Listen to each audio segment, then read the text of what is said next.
Oke baik, perkenalkan nama saya Marvin Cicen Liukae dengan NPM 222205253, Prodi Administrasi Negara, Fakultas Ilmu Sosial dan Politik. Di sini saya akan membahas tentang buku yang berjudul Etika Sosial dan membahas lebih mendalam tentang asas moral dalam kehidupan manusia. Dan di buku ini dituliskan oleh Bapak Dr. Randus Haji Burhanuddin Salam. Baik, di babnya yang pertama kita akan membahas tentang pengertian etika. Di sini pengertian etika adalah sebuah cabang filsafat yang berbicara mengenai nilai dan norma moral yang menentukan perilaku manusia dalam hidupnya.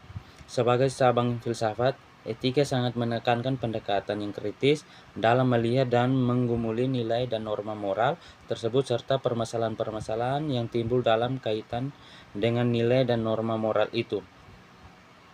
Etika adalah sebuah refleksi kritis dan rasional mengenai nilai dan norma moral yang menentukan dan terwujudnya dalam sikap dan perilaku hidup manusia, baik secara pribadi maupun sebagai kelompok.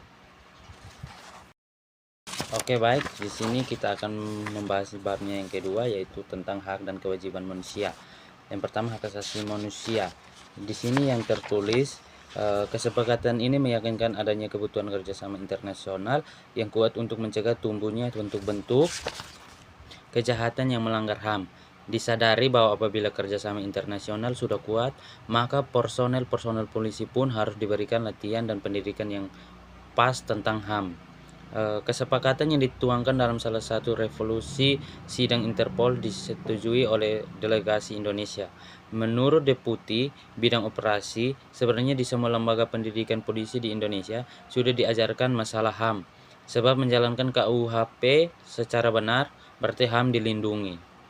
Kita juga mempunyai pelajaran tentang Pancasila dan Undang-Undang Dasar 1945 yang menjunjung tinggi HAM. Baik, kita bahas babnya yang ketiga, yaitu tanggung jawab sosial manusia. Pertama, pengertian tanggung jawab. Dalam pengertian kamus tanggung jawab itu diterjemahkan dengan kata responsibility. Definisi ini memberikan pengertian yang dititik beratkan pada harus ada kesanggupan untuk menetapkan sikap terhadap sesuatu perbuatan, harus ada kesanggupan untuk memikul risiko dari sesuatu perbuatan. Bila pengertian tersebut dianalisis lebih luas, akan kita dapati bahwa dalam kata having the charter itu dituntut sebagai suatu keharusan akan adanya suatu pertanggungan moral atau karakter.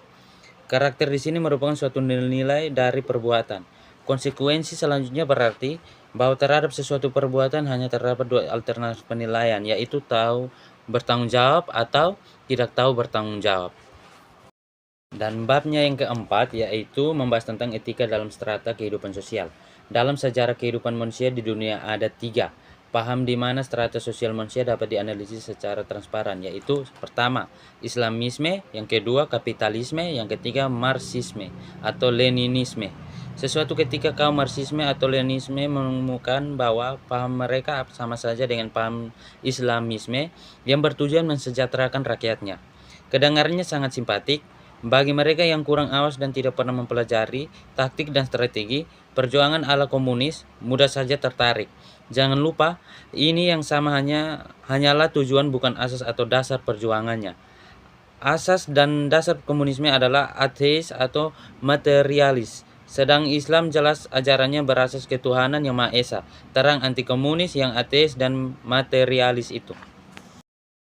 Baik, babnya yang kelima sekarang membahas tentang etiket dalam pergaulan hidup. Yang pertama, pengertian etiket. Istilah etiket asal dari bahasa Perancis yaitu etiquette, yang mulanya berarti label, tanda pengenal seperti apa yang kita kenal dengan tanda cap atau pengenal yang diletakkan pada barang. Etiket barang merupakan jaminan kualitas dari barang tersebut. Kemudian pengertian itu berkembang menjadi semacam persetujuan bersama untuk menilai sopan atau tidaknya seseorang dalam satu jenis pergaulan. Dengan pengertian itu, maka dalam pergaulan hidup sehari-hari dapat kita lihat bahwa etiket itu membawa semacam sikap yang mengandung di dalamnya nilai sopan santun dalam pergaulan. Yang kedua, etiket itu semacam pakaian yang terbatas, hanya dipakai sesuai dengan tempatnya. Yang ketiga, etiket itu banyak jenisnya, juga terdapat pula dalam banyak bentuk, profesi, atau bidang pergaulan. Baik, di babnya yang keenam kita membahas tentang pendapat dan aliran dalam etika. Yang pertama, ukuran baik dan buruk. Dalam etika sebagai filsafat tentang tingkah laku, antara lain dibicarakan apakah ukuran baik buruknya kelakuan manusia yang dicari adalah ukuran yang bersifat umum, yang berlaku bagi semua manusia dan tidak hanya berlaku bagi sebagian manusia. Pada garis besarnya, teori-teori yang berkenan dengan hal ini dapat digolongkan pada dua golongan. Teori-teori yang deontologis, yang mencari ukuran baik buruknya perbuatan pada perbuatannya dan aturannya sendiri. Dan teori-teori yang teleologis, yang mengukur baik buruknya perbuatan dari akibat-akibat yang ditimbulkannya. Baik, di babnya yang ke-7, kita membahas tentang etika dan kebahagiaan manusia. Pengertian bahagia. Dalam pengertian biasa, bahagia itu disamakan artinya dengan kesenangan. Kesenangan yang dimaksud adalah menurut ukuran fisik, harta, atau apa saja yang tampak, yang dapat dinilai dan dengan uang. Jadi orang yang sudah senang karena harta, bedanya yang banyak, sudah sama artinya dengan orang yang berbahagia. Bahagia sama dengan kesenangan. Yang mengherankan ialah orang yang sudah menganggap diri sudah berbahagia tidak tahu memberikan penjelasan apakah sebenarnya bahagia yang telah diperolehnya itu. Inilah gambaran kehidupan manusia dalam masyarakat. Salah satu contoh sebagai berikut. Pak Fulan, sebelum ia kaya seperti sekarang ini, tinggal di sebuah rumah kecil. Tiba-tiba ia kejatuhan rezeki dari warisan neneknya, tuan tanah kaya raya. Baik, masuk ke babnya yang ke-8, yaitu etika dalam pembangunan, yang pembangunan bangsa. Pengertian pembangunan bangsa. Terdapat dua buah pola pembangunan bangsa, yaitu pola pembangunan mental dan yang kedua pola pembangunan fisik. Bila sasarannya adalah manusia, maka pembangunan itu dinamakan pembangunan mental. Isi dan sifatnya bermacam-macam, antara lain yaitu pembaruan, penyegaran ataupun perombakan cara-cara berpikir manusia, peningkatan pembinaan ataupun pengarahan dalam cara kerja manusia, penataraan, pemantapan ataupun adanya penyajian dan penemuan prakarsa-prakarsa baru dan sebagainya. Metode yang ditempuh dapat dengan cara loka karya seminar, diskusi, ataupun dengan istilah-istilah lain yang bertujuan sama. Yang kedua, bila sasarannya merupakan suatu wadah atau tempat, maka dinamakan pembangunan fisik, misalnya pembangunan desa atau kota. Ya, baik, yang ke-9, babnya yang ke-9 yaitu etika dalam kehidupan berpolitik. Pengertian politik, Aristoteles pernah mengemukakan bahwa antara etika dan politik itu terdapat hubungan yang paralel. Hubungan tersebut tersimpul pada tujuan yang sama-sama ingin dicapai, yaitu terbinanya warga negara yang baik, yang susila, yang setia kepada negara dan sebagainya. Yang kesemuanya itu merupakan kewajiban moral dari setiap warga negara sebagai modal pokok untuk membentuk suatu kehidupan bernegara, berpolitik yang baik dalam arti makmur, tentram, dan sejahtera. Baik, babnya yang ke-10 yaitu membahas tentang etika dalam mencari keadilan. Pengertian keadilan, apakah sebenarnya keadilan itu? Keadilan itu bukan pengertian. Keadilan adalah suatu kualitas, hasil dari sesuatu perbuatan yang dinilai adil setelah diadakan pemisahan, seleksi mana yang benar dan mana yang salah. Yang banyak berlaku ialah pengertian dari sudut pandang masing-masing.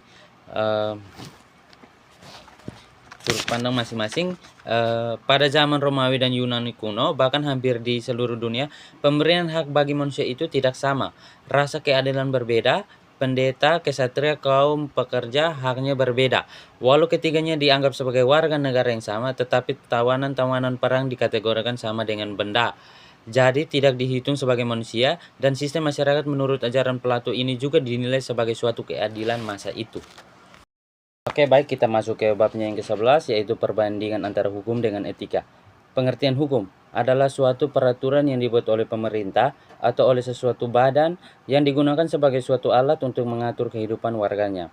Bagi mereka yang tidak mematuhi hukum tersebut, dengan sendirinya dianggap sebagai pelanggar hukum dan akan dijatuhi sanksi-sanksi sesuai dengan jenis pelanggaran yang dibuatnya.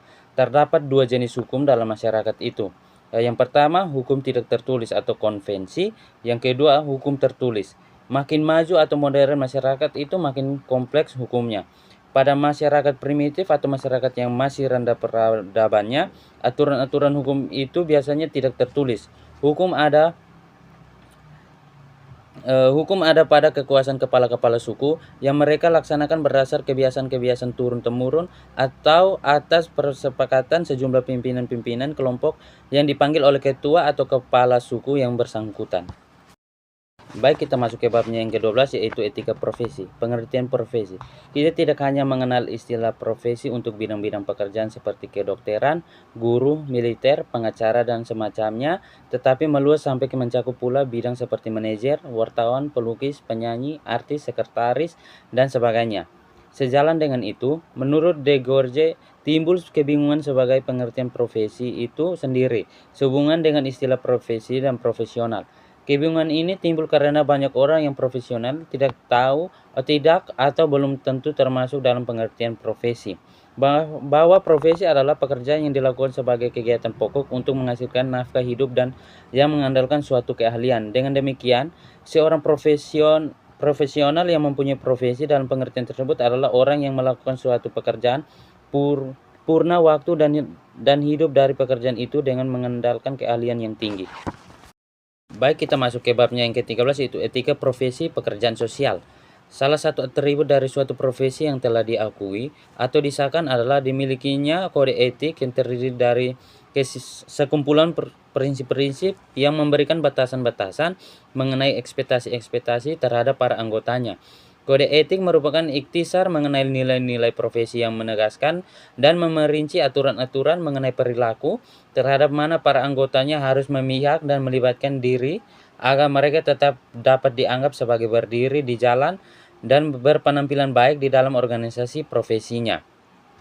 Jadi suatu kode etik merupakan batasan-batasan mengenai pertanggungjawaban dan perilaku-perilaku yang diharapkan serta bertanggung jawab dan perilaku-perilaku yang diwajibkan. Yang sangat penting dari suatu kode etik adalah fungsi-fungsinya sebagai pernyataan pertanggungjawaban yang terumuskan. Baik, pada babnya yang ke-14, yaitu membahas tentang etika dalam berbisnis. Yang pertama, prinsip-prinsip etika bisnis. Prinsip-prinsip yang berlaku dalam kegiatan bisnis yang baik sesungguhnya tidak bisa dilepaskan dari kehidupan kita sebagai manusia pada umumnya. Demikian pula, prinsip-prinsip itu sangat erat terkait dengan sistem nilai yang dianut oleh masyarakat masing-masing. Bisnis Jepang akan sangat dipengaruhi oleh sistem nilai dari masyarakat Jepang.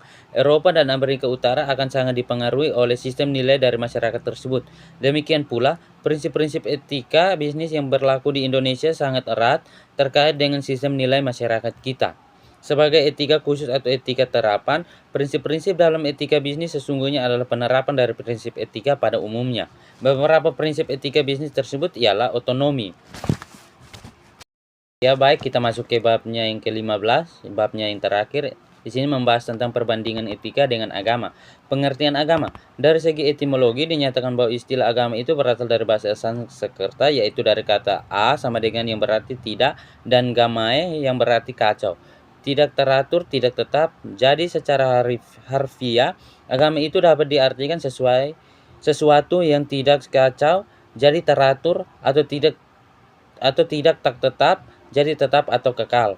Dari dasar pengertian inilah selanjutnya terjadi pengertian yang semakin berkembang seperti apa yang kita kenal sampai sekarang. Agama ialah suatu kepercayaan yang berisi norma-norma atau peraturan-peraturan yang menata bagaimana cara berhubungan antara manusia dengan Sang Maha Kuasa.